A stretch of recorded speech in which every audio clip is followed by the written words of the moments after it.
Welcome guys. मैं आप आज आपको मैक्रो इकोनॉमिक्स का एक टॉपिक इन्वेस्टमेंट मल्टीप्लायर वो आप लोगों को कराऊंगी। इन्वेस्टमेंट मल्टीप्लायर आया, इससे पहले जो मल्टीप्लायर का कॉन्सेप्ट है, सबसे पहले इकोनॉमिक्स में हमें ये पता होना चाहिए कि जो मल्टीप्लायर का जो कॉन्सेप्ट है वो इकोनॉमिक्स में कौन लेके आए। रिचर्ड खान जो थे वो फर्स्ट पर्सन थे जिन्होंने मल्टीप्लायर के कॉन्सेप्ट को एम्प्लॉयमेंट के साथ इंट्रोड्यूस किया था। फिर इस मल्टीप्लायर के कॉन्सेप्ट को सिस्टमेटिक तरीके से आगे किसने अडॉप्ट किया? जेएम केन्ज ने। लेकिन जेएम केन्ज ने क्या किया, इस मल्टीप्लायर के कॉन्सेप्ट को किसके साथ यूज़ किया? इन्वेस्टमेंट के साथ यूज़ किया।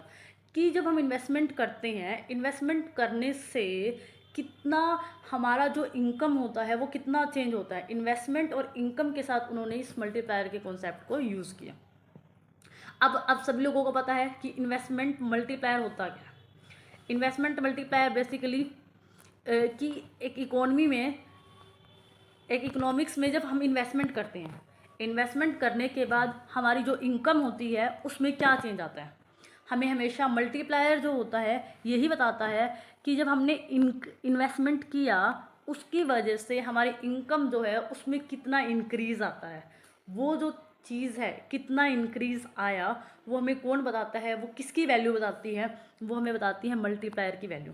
जैसे डेफिनेशन से साफ क्लियर हो रहा है, an increase in a national income as a multiple of given increase in investment. कि आपको मल्टीप्लायर हमेशा यही बताएगा कि आपने जो इन्वेस्टमेंट की उसकी वजह से आपकी इनकम जो है वो कितनी इंक्रीज हुई। ठीक है, तो यहाँ पर चेंज इन इन्वेस्टमेंट मतलब इन्वेस्टमेंट पे आपने कितना चेंज किया। चेंज इन इनकम का मतलब है आपकी जो इनकम है वो कितनी चेंज हुई। उसकी जैसे हम एक एग्जांपल लेते हैं, सपोज आपने एक इकोनॉमी में 5 करोड़ का इन्वेस्टमेंट किया। ठीक है, आपने 5 करोड़ का इन्वेस्टमेंट किया तो आपका इन्वेस्टमेंट यहाँ आ गया और आपकी जो इनकम हुई वो हो गई 200 करोड़। तो आपकी 200 करोड़ की इनकम 5 करोड़ के इन्वेस्टमेंट से हुई। तो यहाँ पर मल्टीप्लायर ने क्या बताया आप लोगों को ये बताया कि जब हमने इन्वेस्टमेंट किया तो हमारी इनकम जो बढ़ी है वो कितनी गुना बढ़ी है। मतलब इन्वेस्टमेंट तो हमारी 5 करोड़ की थी, लेकिन जो इनकम है वो कितनी है हमारी? वो हमारी है 20 करोड़ की। तो हमारी इनकम कितनी गुना बढ़ी? 4 गुना बढ़ी। ये किसने हमें बताया? ये हमें बताया हमेशा मल्टीप्लायर ने। मल्टीप्लायर ही आपको ये बताएगा कि इन्वेस्टमेंट के बढ़ने से हमारी कितनी जो है इनकम बढ़ेगी। उस इसी बात को हम एक डायग्राम से भी समझते हैं। देखो, ओ एक्स पे मान लो, ओ एक्स पे मैंने लिया है इनकम और ओ वाई पे हमने लिया है एग्रीगेट डिमांड। और ये आपको पता है ये 45 डिग्री की लाइन है, इसको हम लाइन ऑफ इक्वालिटी बोलते हैं।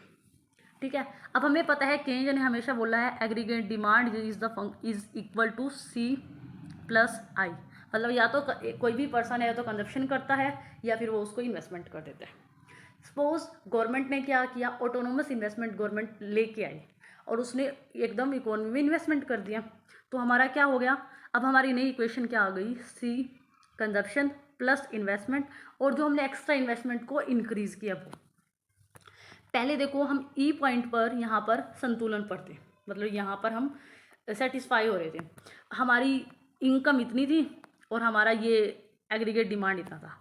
लेकिन फिर क्या हुआ, जब हमने अपनी इन्वेस्टमेंट को बढ़ाया तो हमने ये देखा कि हमारी इनकम जो है पहले वाई से वाई डैश हो गई।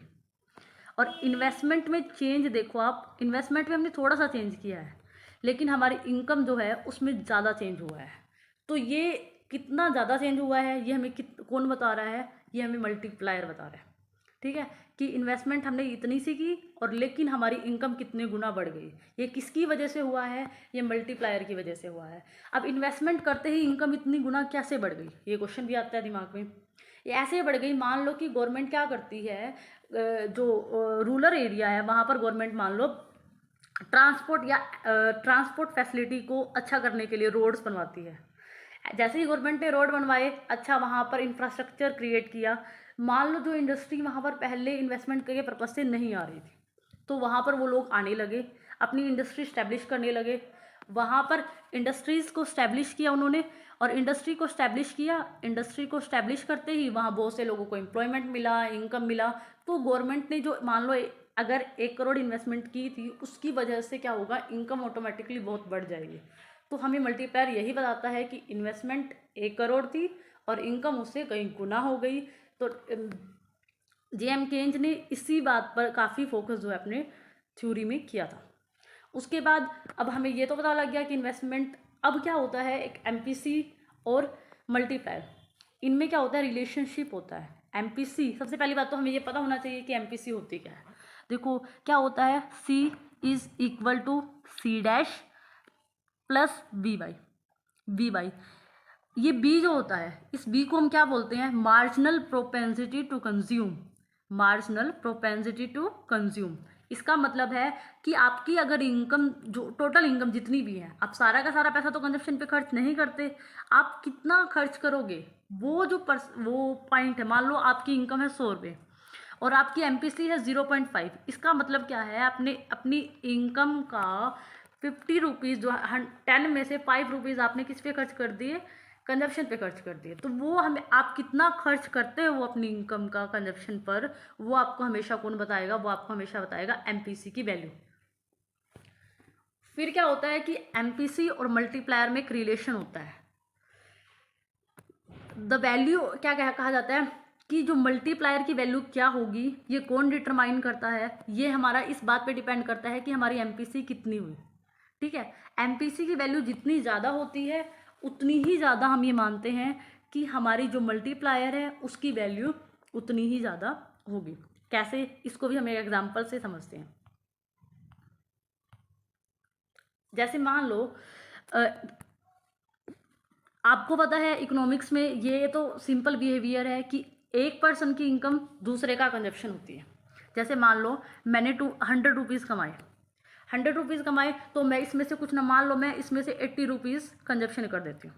ठीक है, मैं क्या करूँगी, 100 रुपीज़ मेरी इनकम है तो उसमें से मैं 80 रुपीज़ किसी भी चीज़ पे खर्च कर देती हूँ। सपोज करो मैंने 80 रुपीज़ का कोई चेयर या टेबल का सेट ले लिया, तो जिससे मैं चेयर टेबल का सेट लूँगी, ये क्या हो जाएगी, अब उसकी उस पर्सन की ये इनकम होगी, वो इसको आगे स्पेंड करेगा। ठीक है, वो इसमें से कुछ हिस्से को बचा लेगा, कुछ हिस्से को वो अपने पास कंजप्शन के लिए खर्च करेगा। तो इकोनॉमिक्स में क्या होता है कि एक पर्सन की इनकम दूसरे पर्सन का कंजप्शन होती है। देखो क्या होता है, जब शुरू में इन्वेस्टमेंट को इंक्रीज किया जाता है तो किसी एक पर्सन की इनकम इंक्रीज होती है, तो वो क्या करता है, वो पर्सन अपनी इनकम का कुछ हिस्सा खर्च कर देता है कंजप्शन पर, और कुछ हिस्सा जो है वो अपना जो है वो बचा के रख लेता है। वो कितना हिस्सा अपना इनकम का खर्च करेगा, मान लो मेरे को अगर 100 रुपीज़ मेरी इनकम है तो मैं कंजप्शन पर कितना खर्च करूँगी, ये किस पे डिपेंड करता है, मेरी एमपीसी पर डिपेंड करता है। जितनी ज़्यादा मेरी एमपीसी होगी, मान लो जिसकी वैल्यू जितनी ज़्यादा होगी या जितना ज़्यादा मेरे को नीड होगी, मैं उतना ज़्यादा पैसा जो है वो खर्च करूँगी। ठीक है, जितना ज़्यादा मैं एमपीसी, जितनी मेरी ज़्यादा एमपीसी होगी, इसका मतलब ये है ज़्यादा से ज़्यादा पैसे को मैं अपनी इनकम के कंजप्शन पे खर्च कर रही हूँ। ठीक है, ज़्यादा से ज़्यादा पैसे को, जैसे मान लो मेरी 100 रुपीज़ इनकम है, अगर मैंने 80 कंजप्शन पे किया तो इसका मतलब क्या हुआ, 20 रुपीज़ ही है जो मैंने क्या करे हैं, बचाए हैं। और हम मानते हैं कि इकोनॉमिक्स में जो बचा हुआ पैसा होता है, जो हम अपने पास सेव करके रख लेते हैं, उसकी कोई मतलब उतनी वैल्यू नहीं होती, क्योंकि वो पैसा क्या है, इकोनॉमी में घूम नहीं रहा, इकोनॉमिक एक्टिविटी में नहीं लग रहा। तो हमेशा इकोनॉमिक्स में हम क्या मानते हैं कि हमें अपने पैसे को इकोनॉमिक्स एक्टिविटी में लगाना चाहिए, क्योंकि यही कल को इनकम जनरेट करेगा। जितना ज़्यादा हमारा एमपीसी होगा, ठीक है, जैसे मेरी एमपीसी 80 है तो 80 रुपीज़ मैं 100 में से खर्च कर रही हूँ, 0.8 है, तो वहाँ पर क्या होगा, हमारे मल्टीप्लायर की जो वैल्यू है वो भी उतनी ही ज़्यादा होगी। जितना ज़्यादा हम कंजप्शन पे खर्च करेंगे, देख जैसे हमने लिखा हुआ है, in the case of higher MPC, जितनी मेरी एमपीसी ज़्यादा होगी, people will spend a large portion of the increase income on consumption, उतना ज़्यादा वो कंजप्शन पे खर्च करेंगे। तो इससे क्या होगा, एमपीसी की वैल्यू बढ़ेगी, और एमपीसी की वैल्यू बढ़ेगी तो मल्टीप्लायर, जो कि हम जिसके बारे में पढ़ रहे हैं, वो भी बढ़ेगा, और वो इकोनॉमी के लिए वैसे ही अच्छा है। तो यहाँ पर हमें ये पता लगा कि हम अपनी इनकम का जितना ज़्यादा कंजप्शन पर खर्च करेंगे उतना ही ज़्यादा वो अच्छा है। अब देखो, इन the case of low MPC, जब लो एमपीसी का केस आया,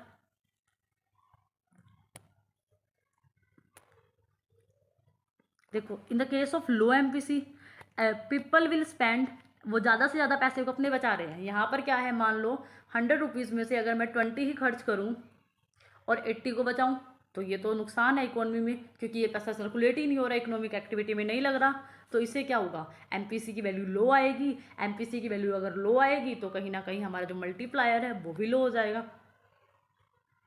रिलेशनशिप, हम रिलेशनशिप पढ़ते हैं, एमपीसी और मल्टीप्लायर में एक रिलेशन होता है। आपको हमेशा ही पता है कि के जो होता है क्या होता है, change in investment upon change in income का रेशो होता है। और हमें ये भी पता है कि इनकम इज इक्वल टू, एक तो हम कंजप्शन कर लेते हैं प्लस इन्वेस्टमेंट कर लेते हैं, ठीक है, यही केन्ज ने बताया। अब मान लो क्या हो जाता है, कंजप्शन, इन्वेस्टमेंट और इनकम इनमें चेंज हो जाता है, मतलब गवर्नमेंट इन्वेस्टमेंट कर लेती है, ठीक है।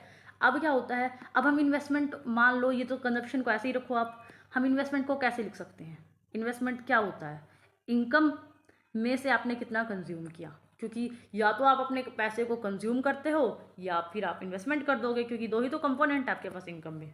तो हम इन्वेस्टमेंट को कैसे भी लिख सकते हैं, वाई माइनस सी। तो हम ऐसे ही चेंज इन इन्वेस्टमेंट को मैंने कैसे लिखा है, change in Y minus change in C. अब देखो यहाँ पर हमने क्या किया है, जो के है, यहाँ पर देखो, यहाँ पर जो के है, के इज इक्वल टू, अब देखो, अब हमें पता है इसकी वैल्यू क्या है, change in income upon change in investment था। इन्वेस्टमेंट के प्लेस पर मैंने वैल्यू लिख दी, change in income minus change in consumption, ठीक है।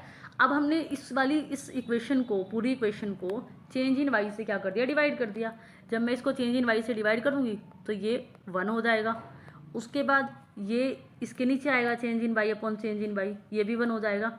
और क्या बचेगा हमारे पास, minus change in C upon change in Y. और आपको पता है change in C upon change in Y जो है वो क्या होता है, वो हमारा एम पी सी होता है, ठीक है।